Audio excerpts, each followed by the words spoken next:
Welcome to the Genius Factory. Enjoy the video.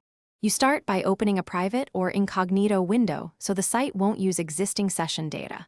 Once done, make sure cookies are cleared or use a fresh profile to avoid auto sign-in. Disable any extensions that inject credentials or redirect you. That prevents automatic account prompts. Now, navigate to the public link or the contents page URL. Don't click on account-only buttons. This first step reduces tracking, forces the site to treat you as a new visitor, and prepares you for alternative access methods. Next, you pursue direct access paths that bypass the sign-in gate. First, check search engine caches or the site's AMP/mobile previews. These often show content without a session. Then, inspect the page source or network panel to locate direct image or video URLs. Copying that URL opens the media standalone. Also, try mobile or embed endpoints.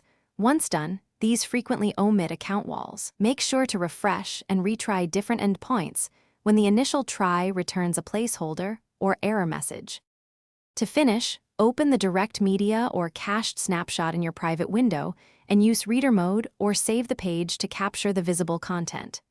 If the site still blocks you, route the URL through a privacy proxy or an archiving service. These can fetch public snapshots without requiring a login. If nothing works, clear the private session, try a different browser, and repeat the process. This troubleshooting step often reveals which method the site is enforcing and which route will succeed. Thanks for watching. If you found this helpful, don't forget to like and subscribe.